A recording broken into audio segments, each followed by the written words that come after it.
Halo semuanya, pada video kali ini aku akan mengajak kalian mengunjungi Tanah Suci. Perjalanan ini akan mengajak kalian semua ke tempat-tempat penting dan suci bagi umat Kristiani. Nah, video perjalanan ini akan kubuat sebagai video seri yang terdiri dari 2 part. Jadi jangan lupa untuk like, subscribe, dan bagikan video ini untuk mendapatkan part selanjutnya. Akhirnya aku mendarat di Bandara Ben Gurion di Tel Aviv. Ben Gurion merupakan nama dari Perdana Menteri pertama Israel. Nah, tour guide dari video kali ini adalah Moshe. Dan tentunya ada pemimpin rohani kita yaitu Romo Paulus dari Italia. Perjanjian, cuman ini musim summer time, jadi panas. Ini sebabnya kita mau minta semua di sini berapa hari Islam selalu pakai topi atau pakai payung. Oke, tempat pertama yang kita kunjungi kali ini adalah Kapel Kenaikan Kristus yang berada di Bukit Zaitun, Yerusalem.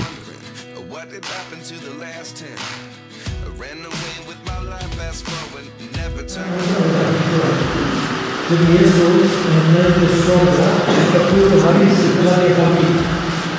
Dia disalibkan. Jadi ini batu asli. Ini batu buatan. Ya bisa lihat, ini lantai. Ini kalau ini lantai yang kita injak, ini batu buatan. Ini batu asli, rock. Ini rock, ini batu. Jadi ini semua papirus sebenarnya ada rock di sini. Tapi mereka cover supaya the group bisa masuk doa di sini kalau perlu. Apakah dari sini Yesus naik? Kita tidak tahu. Itulah artinya percaya. Percaya artinya tidak terlihat. Kalau kelihatan bukan lagi percaya, tahu. Saya lihat tahu, tapi tidak ada, tidak terlihat, tapi saya percaya. Selanjutnya kita mengunjungi gereja Bapa Kami. Selanjutnya ini di gereja Bapa Kami di dalamnya, sudah di bawah. Meskipun gereja ini letaknya ada di Yerusalem, gereja ini bukanlah milik negara Israel ataupun Palestina, tetapi milik negara Prancis. Ada 3 gereja. Ini 2 Bapa Kami. Bukan hanya ini, seluruh gereja ini, gereja besar. Gereja tidak ada lagi, karena Israel adalah negara dari dulu ada perang di sini. Dari dulu ada perang di sini. Ribuan tahun yang lalu. Dulu ada 2 imperium di dunia. Dan diskusi dan mengajak akhir zaman di sini tempat ini. Jadi 2 Bapa Kami yang Bapak Ibu begitu sering sekali dasarnya di sini. Jadi 2 itu adalah cinta. Jadi bukan terutama Tuhan beri aku kesehatan, beri aku ini. Pusatnya itu selalu diri. Tapi 2 sebenarnya dari Bapa Kami, pusatnya itu adalah justru yang di luar diri. 2 Bapa Kami itu 2 cinta, 2 pujian. Jadi ini masjid. Ini gereja Deus Clevet, Jesus Christ. Ini ya. Dari tempat ini Yesus melihat ke Bait Suci. Bait Suci pada dasarnya merupakan tempat yang sangat suci di mana terjadi kontak antara Tuhan dan bangsa Israel yang di dalamnya terdapat tabut perjanjian, di mana terdapat 10 perintah Allah dan juga berupa golongan Torah di dalamnya. Bait Suci kemudian dihancurkan pada tahun 70 oleh Kekaisaran Romawi. Kemudian, setelah peristiwa Isra Miraj di mana Nabi Muhammad naik ke surga, dibangunlah Dome of Rock. Di dekatnya terdapat Al-Aqsa. Setelah dari gereja Dominus Clevet, kita semua turun di jalur Minggu Palma dan menuju ke Taman Getsemani. Lereng dari Gunung Zaitun pada dasarnya merupakan makam Yahudi, makam Islam, dan juga makam Kristen. Akhirnya aku sampai di gereja Segala Bangsa. Inilah di dekatnya adalah Taman Getsemani. Gereja Segala Bangsa pada dasarnya merupakan gereja yang baru saja dibuat pada tahun 1920 di dekat Taman Getsemani. Disebut sebagai gereja Segala Bangsa. Di sini ada di Taman Getsemani. Tentunya Taman Getsemani sangat esensial di dalam agama Kristen karena pada disinilah Yesus berdoa sebelum disalibkan. Gereja ini disebut Segala Bangsa karena gereja ini dibuat oleh berbagai macam negara-negara, salah satunya tentu saja Prancis, Italia, dan lainnya. Pada batu inilah dipercayai Yesus berdoa kepada Bapa sebelum disalibkan.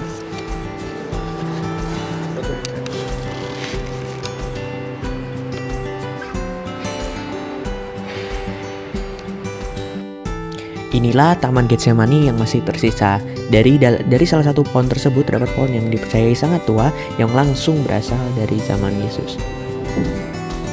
Nah, akhirnya kita keluar dari gereja Getsemani dan menuju di hadapannya.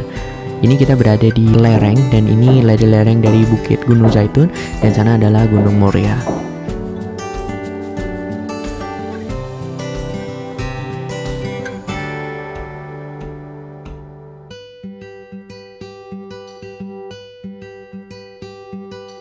Setelah dari gereja segala bangsa, kita menuju ke tembok ratapan, atau dalam bangsa Yahudi dikenal sebagai Western Wall dari Bait Suci. Nah, di tempat ini tuh merupakan sangat suci sekali bagi agama Yahudi. Nah, hanya agama Yahudi saja yang hanya boleh sampai ke tempat ini. Di atas sana merupakan Bait Suci di mana Al-Aqsa dan Dome of Rock ada, dan itu hanya boleh dikunjungi oleh orang Muslim saja, apalagi kalau hanya masuk Dome of Rock. Tembok ratapan ini, sepanjang tembok ini dijadikan sinagoga, yaitu tempat di mana orang Yahudi beribadah. Tembok ini pada dasarnya merupakan pondasi yang dibangun oleh pada masa kerajaan Raja Herodes 19 sebelum Masehi ya.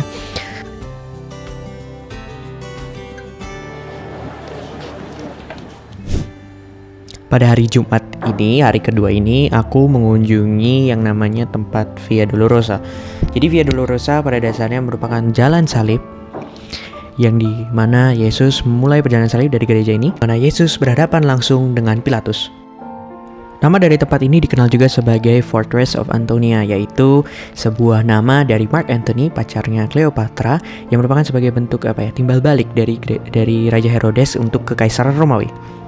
Mulai jalan salib dari sini, dari tempat ini menuju ke Bukit Golgota di luar kota. Itu di luar kota. Kenapa di luar kota? Di agama Yahudi, kemarin saya sudah bilang kalau masuk tempat kuburan itu najis, karena mayat itu najis. Sebelum Yesus akan disalibkan merupakan peristiwa Passover untuk agama Yahudi. Nah, pada saat itu itulah Pontius Pilatus tinggal ataupun menginap di sini untuk beberapa minggu atau beberapa hari.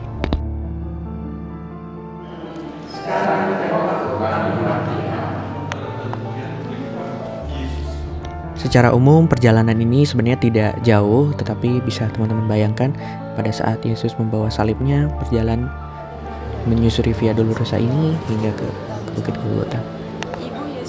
Bukan hanya Maria, Yesus melewati api. Perhentian kelima, Yesus ditolong oleh Simon dari Kirene. Kami menyembah Dikau ya Tuhan dan bersyukur kepadamu. Sekarang dan waktu kami mati kami. Seperti di dalam surga, berilah kami rezeki pada hari ini, dan ampunilah kesalahan kami, seperti kami.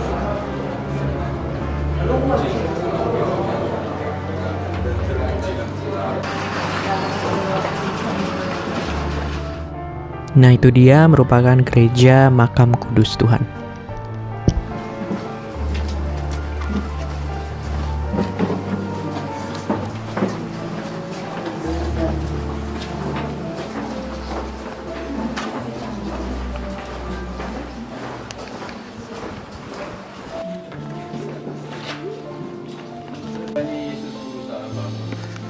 Yesus mau menyelesaikan perjalanan sampai Inilah dia gereja Makam Kudus. Ini kita berada di atasnya. Dan untuk jalan salib ini hanya bisa sampai sini saja. Sampai selesai semua. Perhentian yang ke-10, salib biasa seorang raja memerintah. Dari salib Yesus memerintah.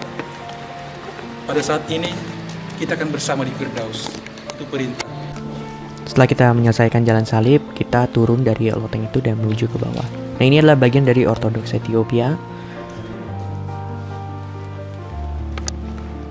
Jadi kita tuh tadi dari bagian Ethiopia, sekarang kita ada di bawah.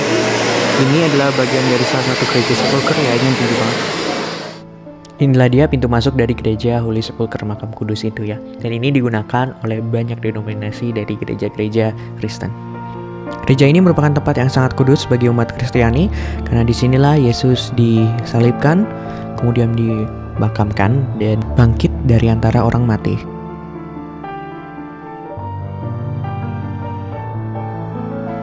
Dari lantai dasar ini kita akan naik ke Bukit Golgota. Pada dasarnya ini dulu area yang berbukit dan di luar kota Yerusalem, namun kemudian ya tentunya dibangun gereja. Inilah dia Bukit Golgota.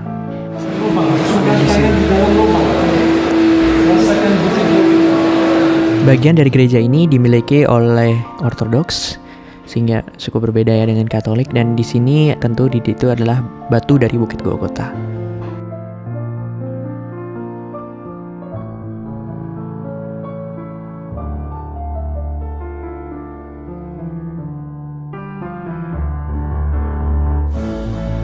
Sebelum akhirnya dimakamkan, Yesus dibaringkan terlebih dahulu di situ.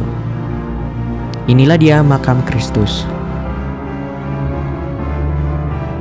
Dalam kitab suci dinyatakan bahwa Yesus dimakamkan ya di dalam punya Yesus Arimatea, guanya. Kemudian gua itu dibuka ya, dihancurkan, lalu di tempat Yesus terbaring itu tetap masih ada di dalam gereja kecil itu. Gereja kecil itu milik dari Yunani Ortodoks. Ini dia makam Holy Sepulchre.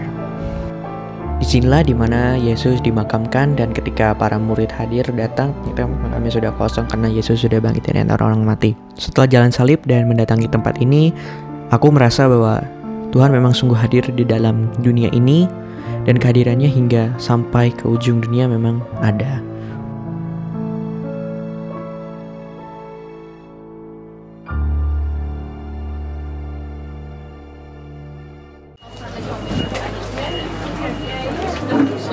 Setelah dari gereja Holy Sepulchre, kita akhirnya keluar, dan ya beginilah kurang lebih suasana dari kota tua Yerusalem.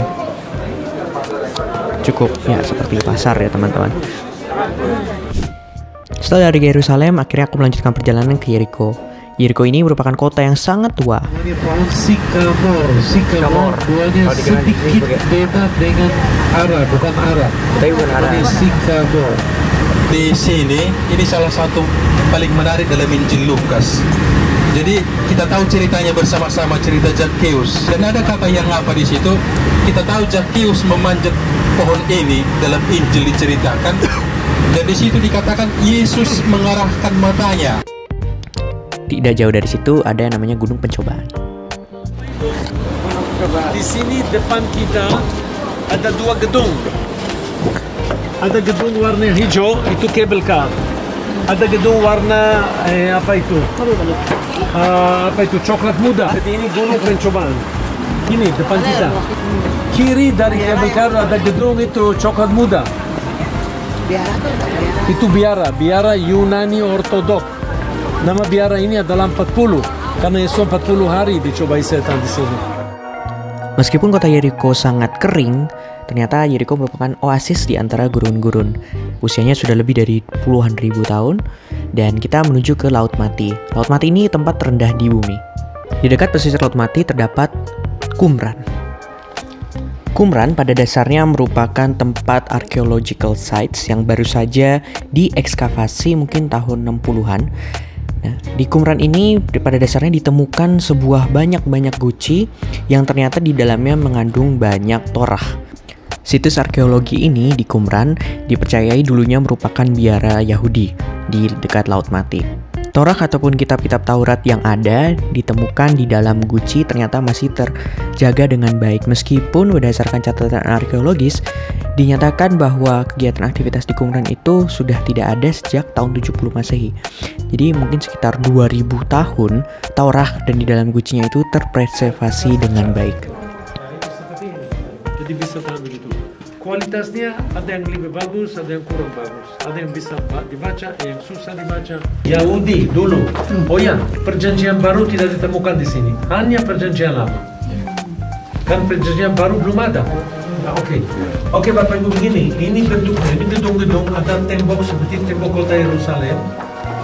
Gedung paling penting ini. Ini di mana mereka duduk makan.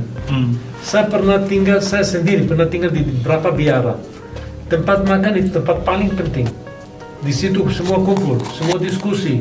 Ya di situ tempat itu. Dan paling membahagiakan. Paling penting itu. Terus Bapak Ibu di sini lihat ini. Apa artinya ini? Kolam. Ini air kan? Air. Di sini tidak ada hujan, tidak ada sumur, tidak ada mata air, tidak ada sumur. Tapi ada air. Tidak ada hujan, tidak ada sungai, tapi air ada. Dari mana ada air? Di sini. Ini Yerusalem. ini gunung, ini di bawah gunung kan. Airnya mengalir kalau hujan banyak, kalau banyak sekali hujan, airnya mengalir masuk sini, ini semua lubang-lubang terisi dengan air sudah ada cukup. Satu kali cukup, ada banyak hujan masuk, banyak air masuk, sudah semua cukup, ada cukup buat 1 tahun. Sampai di sini ada kolam renang. Di sini ketemu kolam renang, jadi banyak air ada di sini. Pasti airnya panas, ya. Oke. Ini dia kolam renang. Ini bukan kolam renang. Tempat mandi. Nah, ini mandi, tapi kurang satu kata. Mandi ritual. Bukan mandi untuk bersihkan, mandi ritual. Ya. Bapak Ibu, kalau orang Yahudi masuk WC, sekeluarnya dari WC harus cuci tangan. Tapi tidak akan ketemu sabun, tidak akan ketemu. Karena tidak perlu sabun. Maksudnya kalau itu buang air kecil, ya. Tapi mahal sekali. Jadi mereka kalau udah pecah, pecahan itu jadi surat. Tulis note, tulis itu di pecahan tanahnya. Jadi di sini juga pasti mereka mau makan, kan mereka mau makan di sini, mereka hidup di sini, mereka tinggal di tempat ini. Ini juga cuma contoh aja dari gulungan. Gulungan dari kulit, bukan papirus, bukan kertas, dari kulit binatang. Inilah Bapak Ibu, coba lihat, dijahit. Bisa lihat, ini dari kambing. Ini dijahit, sehingga bisa jadi panjang. Dulu Bapak Ibu, begini, kalau mereka tulis buku, begini, satu buku Bible. Maksudnya, buku Samuel, satu buku. Buku Mazmur, satu buku. Bukan satu seperti kita punya Bible, seluruh Bible satu buku. Bukan, setiap buku kehidupan sehari-hari mereka. Itu paling penting, mereka tidak mau orang akan baca mengenai kehidupan sehari-hari mereka. Itulah orang tinggal di sini, orang Qumran. Wah, mantap nih. Wih.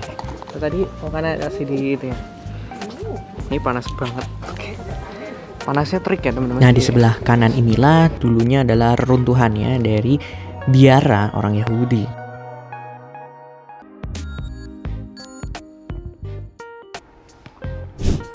Akhirnya sampai juga di Laut Mati. Laut Mati ini merupakan daratan terdalam di bumi hingga minus 430 meter di bawah permukaan laut. Ini memiliki kadar salinitas hingga 40%. Itu isinya garam doang. Dan itu bisa membuat kita mengapung karena kita lebih ringan massa densitasnya dari. Nah, ini juga ada yang paling penting yaitu lumpur Laut Mati. Dan di sini tempatnya sangat panas, luar biasa panas hingga mungkin 37 atau 40-an derajat Celcius.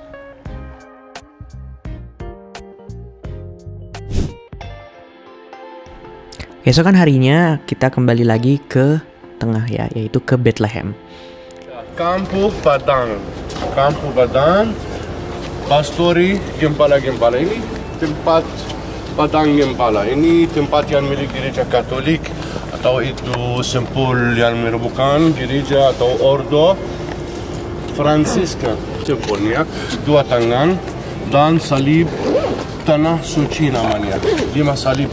2 tangan, 1 tangan terkaitan dengan Yesus Kristus, 1 tangan lain itu berkaitan dengan pendirian Ordo Fransiskan. Siapa? Fransiskus Assisi. Ya, Fransiskus. Jadi satu tangan Assisi, itu ya. tangan Fransiskus dengan tangan Yesus. Fransiskus itu menerima stigma atau luka di tangannya. Di tengah di sini itu merupakan Yerusalem dan 4 salib berkelilingnya yang merupakan 4 penginjilan. Matius, Lukas, Yohanes, dan Markus. Oh ya, kali ini tour guide-nya adalah Khaled karena Moshe sedang menjalankan hari Syabatnya. Dan ini adalah gereja Padang Gembala. Nah, gereja Padang Gembala ini dulunya merupakan ya Padang Kabar kelahiran Yesus. Malaikat mengumumkan para mereka kabar kelahiran Yesus dan malaikat bilang kepada mereka ada tanda bagimu. Anda menemukan bayi dibungkus dan dibaring di dalam palungan. Ya, mereka jalan kaki sampai Bethlehem 3 km jauh karena kita adalah di luar kota Bethlehem. Di puncak bukit itu ada tempatan mereka turun ke gua. Nanti kita juga turun ke gua kelahiran Yesus di mana ada palungan. Mereka menemukan Yesus dibaring di dalam. Ya, terakhir gereja dibangun oleh dia sekitar 70 tahun umurnya. Ini berbentuknya seperti tenda, juga di dalamnya ada 3 lukisan merupakan cerita Gempala dan malaikat. Silakan Bapak Ibu, kita bisa masuk ke gereja. Ya, ini adalah gereja baru yang dikenal sebagai gereja gembala yang dikembangkan oleh para Fransiskan.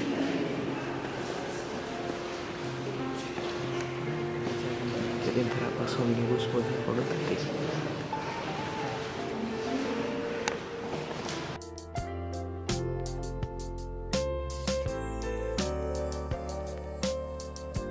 Masuk ke gua gembala-gembala, tempat tinggal mereka saat mereka menerima kabar gembira. Ini Bapak Ibu, kita adalah di dalam gua asli yang menurut gereja Katolik tempat ini tempat tinggal gembala-gembala saat mereka menerima kabar gembira dari malaikat Tuhan. Sebagai seorang gembala, kita juga mengikuti malaikat dan menuju ke gereja kelahiran Kristus di Bethlehem. Tidak jauh. Jadi ya teman-teman, percaya kelahiran Yesus ada di sini. Seperti biasa, gereja ini tentu dimiliki oleh banyak denominasi Katolik dan Kristen dan Ortodoks. Bagian ini adalah gereja Katolik, tapi secara umum areal ini dimiliki oleh gereja Armenia.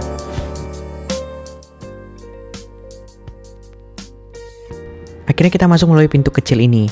Pintu kecil ini dipercayai karena supaya para invaders atau para yang memiliki tentara ini tidak mudah masuk karena memiliki baju zirah ya teman-teman. Ini adalah gereja dari salah satu bagian Ortodoks dan dari Armenia.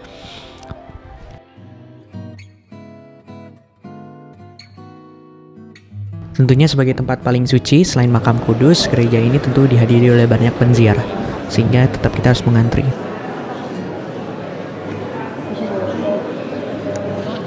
Ya, jadi ini di dalam sini kan buat ini bilang bawah. Ini sengaja dibikin kecil teman-teman.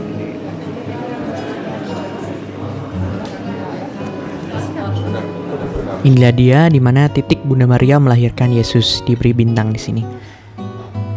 Dan ini tentunya palungan Yesus yang berada dimiliki gereja Katolik. Ini adalah dari luar. Setelah dari Bethlehem, akhirnya kita kembali lagi ke kota tua Yerusalem. Jaraknya sebenarnya tidak jauh, hanya 14 km. Tapi untuk masuk ke dalam Yerusalem, kita sudah berada di negara Israel. Kalau di Bethlehem merupakan Palestina, sehingga tentu ada penjagaan yang cukup ketat dari kedua negara. Dan di sini tuh pasti jalan licin, teman-teman. Always. Kolam Bethesda dan Gereja Santa Ana ini merupakan tempat yang sangat historical, sangat bersejarah karena di dalamnya adalah kolam Bethesda di mana Yesus ya menyembuhkan banyak orang sakit, dan tentu juga di sini merupakan tempat dipercaya sebagai kelahiran tempatnya Santa Ana, yaitu ibunya dari Bunda Maria. Gereja Katolik yang berada di Yerusalem atau di Holy Land ini rata-rata milik Fransiskan atau milik Prancis.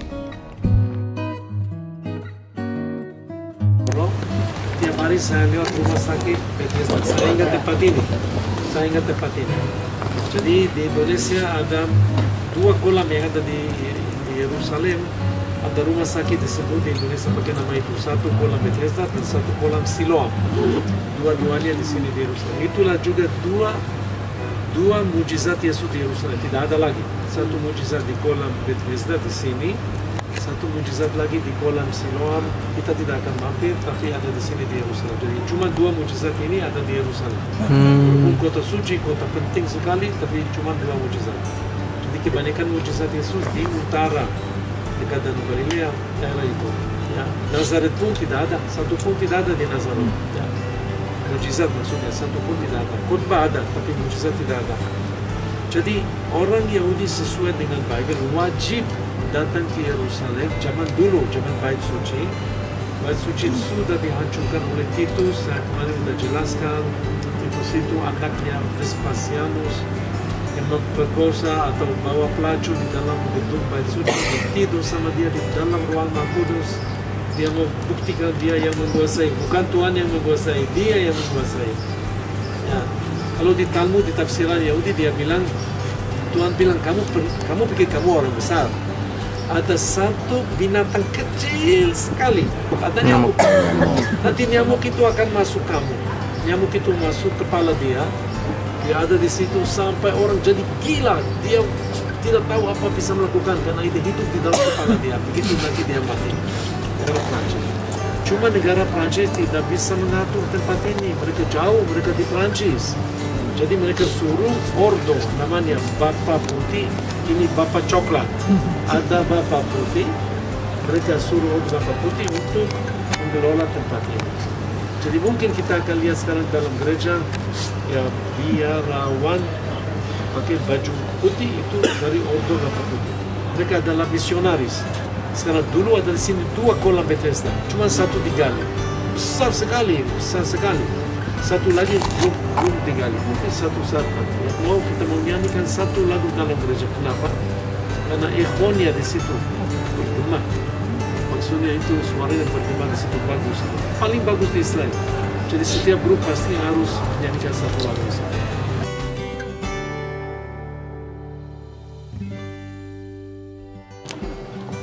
Ini gereja sana seperti milik Prancis di kota tua Yerusalem.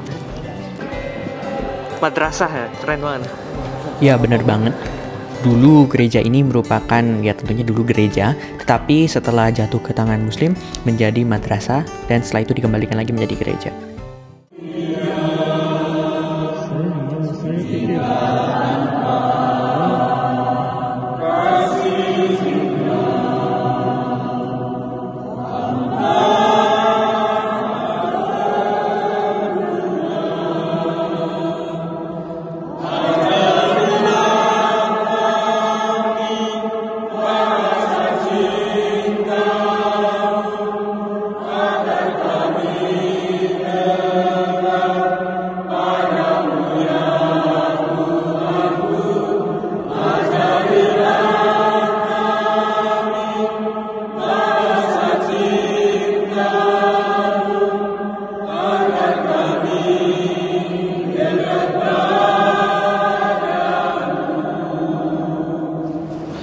Kolam ini besar sekali. Kalau mau tahu betapa besar, dari pohon, coba lihat dari apa forma ada di situ sampai sini, dan dari tembok itu depan di mana ada orang itu sampai sini, sampai di sini. Besar sekali satu kolam. Ya. Tapi udah tidak ada air mengalir lagi ke sini. Jadi sekarang ini gereja kecil Bapak Ibu. Ini gereja kedua. Ini dulu ada gereja besar. Ini yang dibangun oleh Crusader yang kecil ini. Ini cuma dihancurkan di dalam perang berikut. Ya. Keluar dari kota tua Yerusalem, kita menuju ke gereja Petrus Galikantu. Ini dulu merupakan tempat Kayafas dan ini berada di Gunung Zion. Kompleks tempat ini menjadi sangat penting karena disinilah dulu Kayafas juga dan beberapa ahli Taurat mengadili Yesus di sini. Langsung dibawa ke tempat tadi ya, Antonia. Dan di sini juga tempat di mana Petrus menyangkal Yesus 3 kali. Dan tentunya juga Yesus dipenjara di sini. Maka tempat ini menjadi sangat penting. Bapak Ibu, kita mau turun sekarang ke penjara Yesus. Langsung ke situ. Ini halaman di mana Petrus menyangkal Yesus 3 kali. Di sini, ini sang keluar. Tapi kita mau ke penjara dulu karena antrinya di penjara. Jadi Yesus tadi saya sudah jelaskan 3 kali setahun semua orang Yahudi harus ke Yerusalem. Ingat, saya bilang berapa juta orang kumpul di sini. Pas pada hari raya salah satu dari 3 namanya Passover, nanti kekristenan panggil hari raya itu Paskah. Tapi namanya Passover. Yesus merayakan Passover, tidak merayakan Paskah. Kenapa Yesus tidak merayakan Paskah? Karena belum ada Paskah. Yesus masih hidup. Yesus masih, apa itu Paskah? Paskah Yesus disalibkan, Yesus bangkit, tapi dia masih hidup. Dia belum mati. Ya, jadi dia merayakan seperti semua orang Israel, merayakan Passover di loteng Yerusalem. Kita mau ke situ nanti. Ya. Terus Bapak Ibu, itu makanannya panjang sekali. Saya biasanya selesai setiap tahun jam 1, jam 2 pagi. Mulainya jam 8 malam sampai jam 1. Ini banyak upacara malam itu. Ya, banyak cerita-cerita, banyak makan-makan, dan termasuk lain harus wajib makan roti tidak berarti dan wajib minum 4 gelas anggur. Makanya Yesus ada roti depan dia bilang inilah tubuhku, karena ada roti itu depan dia. Tapi lihat, roti yang Bapak Ibu makan di misa itu roti seperti roti tidak berarti, karena itu seperti cracker. Roti biasa tidak boleh dimakan selama 7 hari. Terus ada anggur, dia bilang inilah darahku, karena wajib minum anggur, jadi selalu ada gelas anggur di depan. Ya, kalau ada Coca-Cola itu beda, tapi dia ada anggur. Ya. Terus setelah mereka selesai, mereka nyanyikan dan Mazmur, dan Yesus sama 3, bukan 12, 3 pergi ke Getsemani. Kita udah pergi ke Getsemani. Dia berdoa di situ, 3 itu tidur karena mungkin karena mabuk atau karena capek atau apa. Yesus ditangkap di Getsemani, dibawa kemari. Ini istana imam besar Kayafas. Imam besar Kayafas. Ya, Yesus ditaruh di sini sebentar, di penjara ini, kita mau masuk penjara ini, dan imam besar panggil penatua, ya, dewan besar. Tapi masing-masing ada di rumahnya, ini 70 orang. Mereka bukan di sini, bukan tinggal di ini, bukan kos. Ini rumah pribadi dari imam besar. Masing, yaitu dewan besar masing punya rumah dia sendiri.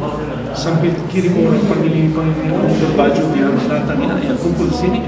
Yesus diadili di sini 3 kali. 1 kali oleh imam besar Kayafas, 1 kali oleh imam besar namanya Hanan, 1 kali oleh dewan besar. Jadi 3 kali Yesus diadili. Di antara lain Yesus ditaruh di penjara. Ya, terus setelah itu mereka kirim Yesus ke Pontius Pilatus, di mana kita mulai jalan salib. Benteng Antonia, ingat kemarin kita mulai jalan benteng Antonia. Dia ada di situ. Jadi kita kirim dia di situ. Dia diadili oleh Pontius Pilatus. Setelah itu Yesus dicambuk, dikul salib, dan mulai jalan-jalan. Jam 9 pagi Yesus ada di atas salib. Itu semua di dalam 1 malam. Dari jam 8 malam, 7 malam, sampai jam 9 pagi. 9 pagi kejadian di dalam berapa jam. Jadi kalau kita bilang Yesus pernah di penjara berapa lama, bukan 1 bulan. Tidak mungkin, karena cuma ada berapa jam. Jadi mungkin 1 jam, mungkin 2 jam, mungkin 3 jam, tidak jelas. Itu kita lihat. Ini apabila kita masuk di situ di dalam, hati Yesus pasti pahit. Karena ditinggalkan murid-murid. Karena Yesus ditangkap ada cuma 3 murid. Yesus di istana ini ada cuma Petrus. Hanya Petrus, yang lain tidak ada. Yesus disalibkan ada hanya Yohanes. Gimana ya? Ini tempat gelap. Kalau ini semua cerita malam, jadi gelap di bawah tanah seperti kuburan. Ditinggalkan teman-teman. Gimana perasaan Yesus? Itu misalnya itu dari kejadian sini. Sekarang coba lihat. Kita bisa jadi ini tempat penampung air yang dijadikan penjara, dan Yesus taruh di sini selama berapa jam selama mereka butuh. Sekarang Kayafas itu mungkin imam besar tidak lebih daripada 1 tahun, karena setiap imam besar yang berdosa, bukan 1 dosa, sifatnya berdosa, mati di dalam 1 tahun. Dan mereka mau jadi imam besar, asal jadi bisa, walaupun mereka tahu dalam 1 tahun pasti akan mati, mereka mau jadi imam besar. Itu hormat sekali. Hanya imam besar boleh masuk ruang Maha Kudus. Hanya imam besar boleh lihat tabut perjanjian. Hanya 1 orang itu boleh masuk ruang Maha Kudus. Yang lain tidak boleh. Raja tidak boleh masuk. Imam biasa tidak boleh masuk. Hanya imam besar satu-satunya orang boleh masuk sama situ. Jadi semua pasti mau. Kalau dia tahu dia akan mati, dia tahu oleh Tuhan, bukan diadili untuk mati. Jadi ada 2 bait suci. Bait suci pertama orangnya baik-baik semua, taat sama Tuhan. Jadi selama 410 tahun ada 18 imam besar. 410 tahun ada 18 imam besar. Bait suci kedua 420 tahun ada 300-an. Hampir setiap tahun ada orang meninggal. Karena dia menjadi imam besar, tapi dia mau jadi imam besar walaupun dia orang berdosa. Gimana dia bisa jadi imam besar kalau dia orang berdosa? Pakai amplop. Korupsi. Ya, dia baik jadi. Mendengar penjelasan musik, sekarang aku menjadi semakin tahu ya bagaimana tradisi sifat orang Yahudi, dan bisa kita bayangkan 1 malam suntuk hingga siang hingga sore itu Yesus benar-benar ya sangat melelahkan sekali. Dan kemudian ini sekarang kita turun menuju ke penjara Yesus.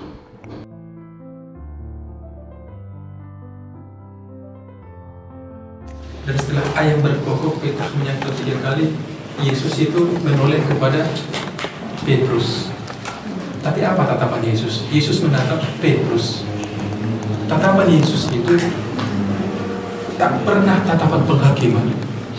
Tatapan Yesus itu tatapan belas kasih. Dan itu yang membuat Petrus meraung-raung, menangis, menyesali.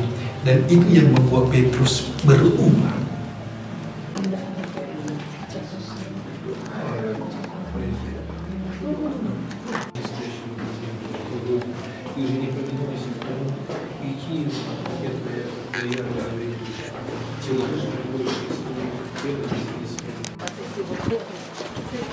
Orang Roma dulu ketika jadi Kristen, apapun dia bisa ambil dari Yerusalem dia ambil. Kalau dia mau pindahkan gunung dari sini, dia kalau bisa dia mau pindahkan juga. Tapi dia tidak berhasil. Jadi ini anak tangga dari zaman dulu. Ini ya di sini yang Yesus injak dari Getsemani di sana. Situ Dia di sana jauh. Sampai di sini, sampai di istana yang besar kayak apa? Itu Ada di situ bisa lihat ada menara. Ya. Itu gereja kenaikan Yesus ke surga. Tapi kemarin kita lihat sesuatu yang lain. Kecil, kapal kecil. Iya, kapal. Jadi ini Rusia punya, yang kemarin itu Ortodoks. Yang lain, bukan Ortodoks semua. Katolik, Ortodoks, semua itu di sana. Yang ini Rusia punya. Terus kita bisa lihat dua masjid. Yang mas, tempat Nabi Muhammad naik ke surga. Lokasi Bait Suci di tempat yang mas. Kalau ini di ujung, ini di ujung. Oke, terus Bapak Ibu, ini desa Siloam. Dan di bawah ada kolam Siloam. Ini desa apa itu orang Palestina, tapi orang benci Israel. Tapi dapat izin tinggal di Israel dan dapat semua hak Israel seperti orang yang mereka dapat. Inilah dia loteng Yerusalem. Tempat ini menjadi sangat penting karena disinilah di mana perjamuan kudus dilaksanakan. Oke, tempat ini menjadi sangat penting bagi orang Kristen dan Yahudi karena selain sebagai perjamuan kudus, tempat ini juga merupakan makam Raja Daud. Ini namanya Jumbai Jubanya. Ini Jumbai yang ada di Juba. Semua pakai. Ini salah satu perintah Tuhan. Semua perintah Tuhan. Dulu semua orang sakit suka pegang ini. Orang yang berdoa selalu kiblatnya ke Bait Suci dan murid-murid Yesus 120 yang melakukan berpuasa doa di sini, kiblatnya di sana. Karena selalu orang Yahudi berdoa kiblatnya ke Yerusalem dan kalau di Yerusalem kiblatnya ke situ. Cabang ini satu, cabang-cabang ini merupakan agama Kristen. Agama Kristen juga yang dilahirkan dari agama Yahudi. Dan ini Bapak Ibu ada gandum. Dan ini adalah anggur, daun anggur. Ada daun anggur, ada gandum. Itu merupakan misa. Anggur sama roti, kan? Anggur sama roti. Itu simbolnya kepada orang. Tapi pohon ini tidak ada hubungan, tidak apa yang penting dari tertentu di sini. Tapi tidak semua murid ada. Satu tidak ada, namanya Thomas. Thomas bilang saya percaya dia ada. Kecuali saya bisa lihat dia, bisa lihat masukkan jari saya di lubang dia, kan dia di lubang maksud dia ada di sana. Jadi begitu Yesus datang kedua kalinya. Jadi Yesus ada di sini 3 cerita di tempat ini. Inilah tempatnya Bapak Ibu. Jadi ini tempat paling penting di Yerusalem selain gereja Bait Suci Yesus. Ini tempat ini. Karena dasarnya gereja ada di sini, misa. Itu dasar gereja Bapak Ibu. Dasar kekristenan. Sini ini tempat ini. Kelihatan bukan wow, bukan mewah-mewah, tapi ini yang penting asli. Seperti kemarin, dasarnya daripada doa Bapa Kami, itu di gua kecil itu yang tidak penting, tidak ada lukisan, tidak ada emas, tidak ada marmer, tidak ada apa-apa. Tapi doa Bapa Kami berasal dari situ, sumbernya di situ. Bapak.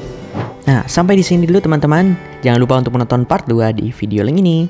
Terima kasih.